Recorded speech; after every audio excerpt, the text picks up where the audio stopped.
quero dizer, senhor presidente, que eu lamento muito estarmos vivendo uma sessão como essa.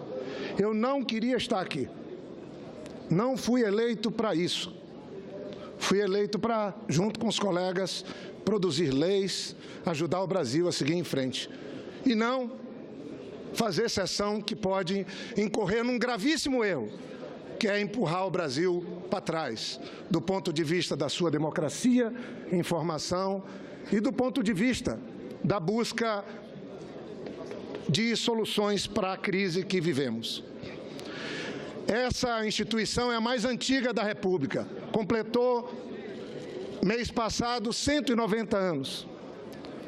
Tem como patrono Rui Barbosa, que está ali. E nós temos hoje uma missão de apreciar a admissibilidade, é bom que se diga, ou não, do processo de impeachment contra a presidenta Dilma. É bom que se diga, aprovado essa admissibilidade, implica no imediato afastamento da presidenta que chegou ao Palácio do Planalto por decisão de 54 milhões de brasileiras e de brasileiros. Eu queria, senhor presidente, alguns dizem que nós estamos vivendo a normalidade institucional. E eu queria a atenção do presidente Renan, porque eu sei que Vossa Excelência tem tentado manter a normalidade institucional como presidente do Congresso. Mas eu discordo. Nós estamos vivendo um momento de muita gravidade. Estamos vivendo um momento crítico. Um senador foi preso há pouco tempo atrás, sem autorização do Congresso, do Senado Federal.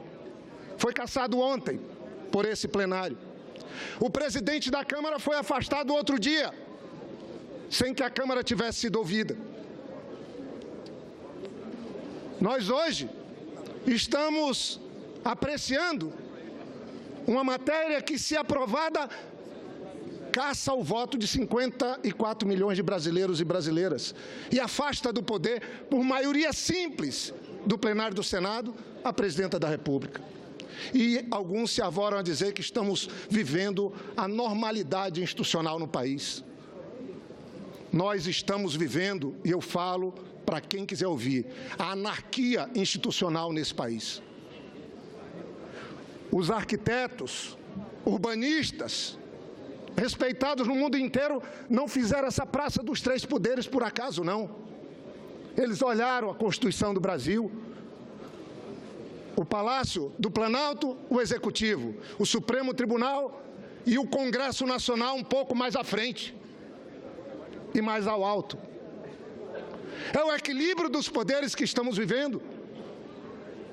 Quando eu falo que estamos vivendo uma anarquia institucional, é porque não é possível que alguém que tenha apreço por democracia não entenda o momento que nós estamos vivendo. Ouvi de um catedrático professor da USP outro dia. A divisão dos três poderes, senador Cristóvão, não foi feita para dar governabilidade a governo de ninguém. Foi feita para evitar um superpoder. E nós hoje estamos vivendo uma situação onde se desmoraliza o poder executivo, se avacalha com o legislativo. Vejam se eu não tenho razão. Está se propondo um processo de impeachment. Pegar o vice-presidente e transformá-lo por voto de minoria do Senado em presidente da República. E o vice do presidente que querem empossar, quem será? Era o Eduardo Cunha até semana passada. Hoje é o Zé Maranhão. E amanhã quem será? Que país é esse? Num país com 200 milhões de habitantes, um país continental, tem a maior biodiversidade do planeta. É o país que o mundo põe nas nossas costas a possibilidade de matar a fome no mundo produzindo comida, alimentos. O Brasil, que junto com os Estados Unidos, era, porque não é mais, a referência de democracia no continente. É esse ambiente que nós estamos vendo. Eu queria, senhor presidente, dizer, compartilhando também com os colegas, que ao longo do processo de apreciação desse pedido de impeachment, que por si só é injusto, temos ouvido muitas injustiças, muitas inverdades contra o presidente Lula e também contra o primeiro governo da presidenta Dilma. E eu não posso vir à tribuna e não repor a verdade, pelo menos naquilo que o tempo me permite. O presidente Lula foi quase uma unanimidade nacional, uma referência para o mundo. Mudou esse país, gerou 20 milhões de empregos, fez brasileiro andar no mundo afora, orgulhoso de ser brasileiro. Fez o mundo ter inveja do nosso país. Implantou luz para todos para 15 milhões de pessoas que viviam na escuridão há 200 anos atrás. Foi o presidente que mais criou universidades públicas nesse país. O presidente Lula, que era cantado em verso e prosa como o grande líder nacional, agora é desprezado por aqueles que o elogiavam. Mas a história há de registrar. O mesmo fazem com o primeiro mandato da presidenta Dilma. O combate à fome. Cadê o apreço por ética, por estender a mão por quem passa fome? Foi o nosso governo, o governo do PT, do presidente Lula, que tirou o Brasil do mapa da fome. Reconhecido pela FAO, reconhecido pelas Nações Unidas. E é esse governo, é esse presidente que é satanizado pela oposição. Isso tem muito de ingratidão. Isso tem até traição. Tem gente da sociedade nossa que adora uma traição, mas tem horror ao traidor.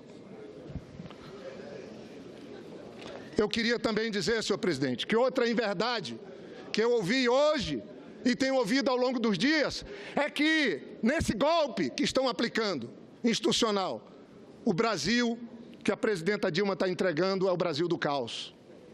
Parem para pensar, reflitam um pouco. Eu vou dar alguns números do Brasil que nós recebemos do PSDB e o Brasil que está sendo tomado de nós, do nosso governo hoje. Tomado nesse golpe. Quando nós assumimos o governo, não venham aqui mentir, o desemprego era de 12%. Na metodologia antiga, hoje estaria em torno de 8%. Eu não estou dizendo que nós não estamos vivendo um gravíssimo problema de desemprego. E agora o desemprego chega a 10,9% na nova metodologia do PNAD. Esse é o país. Recebemos de um jeito, estamos entregando, porque nos está sendo tomado de uma outra maneira bem diferente. Podia citar outros números. Querem falar, por exemplo, do tal Risco Brasil? Quando nós assumimos o governo, o Risco Brasil era de 1.400%, agora é de 400%. Chegamos a levar o Brasil ao grau de investimento. Caiu agora sim, mas mesmo com a queda, está muito melhor do que quando recebemos do presidente Fernando Henrique Cardoso. Querem falar de taxa de juros? Era de 23%. E vimos o senador hoje aqui na tribuna dizendo que nós temos o juro maior do mundo. É mentira. A inflação era de 2 dígitos, já está caindo agora para 5%.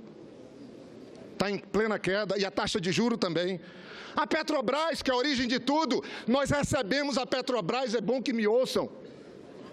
Ela valia 15 bilhões de dólares no governo do PSDB, o governo que privatizou esse Brasil. E a Petrobras vale hoje, com escândalo e tudo, que tem que ser combatido e enfrentado, vale 149 bilhões de dólares.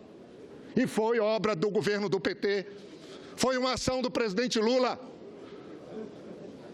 Agora, tem uma coisa que nos une sim, é o combate à corrupção. Eu acho que o judiciário tem uma missão extraordinária. Isso pacifica e une o Brasil, o combate à corrupção.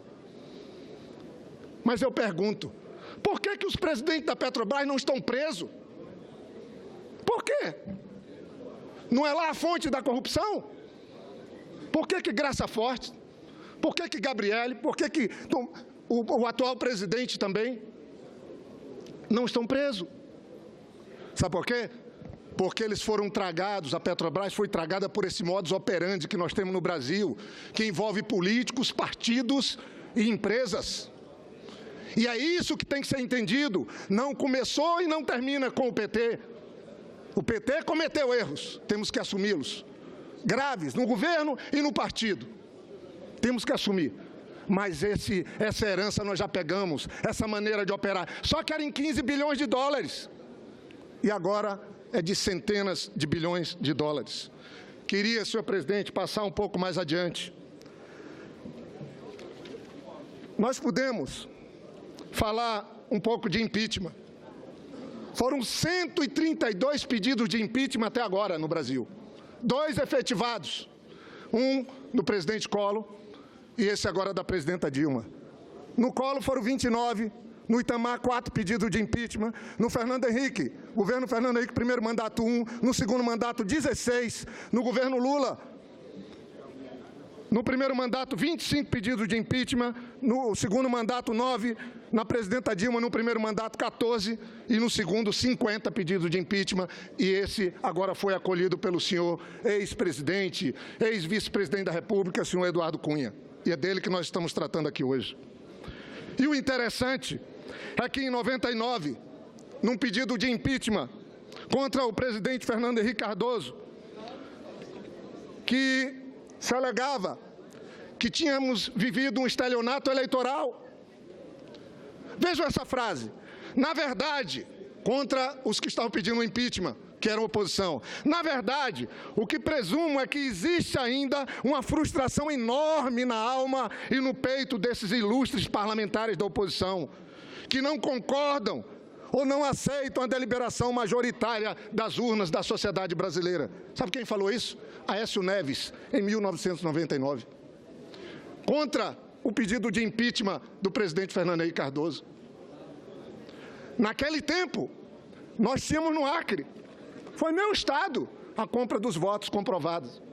O governo deu um carão no Ministério Público e na Polícia Federal, recolheu as falas do Ministério Público e a Polícia Federal e a Justiça, comprovada a compra de votos e não virou impeachment, não virou sequer uma CPI, porque aqueles tempos tudo era cobertado pelo Ministério Público Federal na pessoa do doutor Brindeiro, porque eu ressalvo os grandes membros do Ministério Público desde aquela época.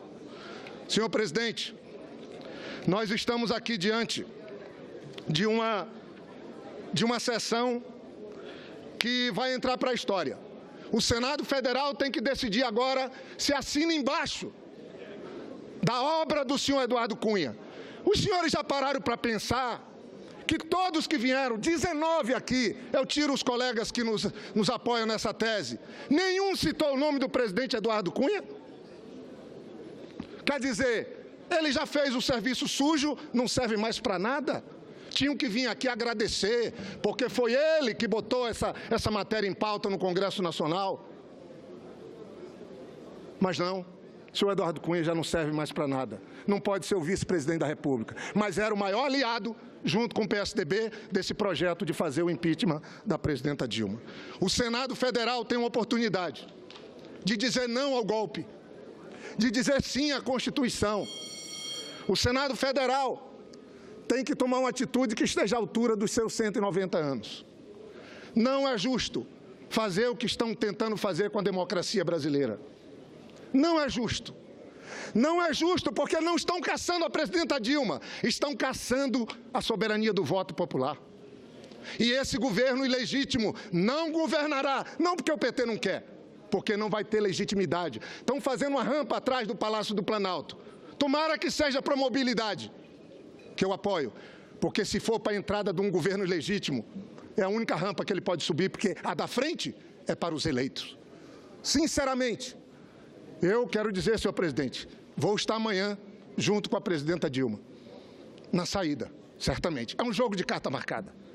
Mas o Senado está escrevendo uma das páginas mais tristes dos seus 190 anos, dando o aval ao golpe do Eduardo Cunha e do PSDB.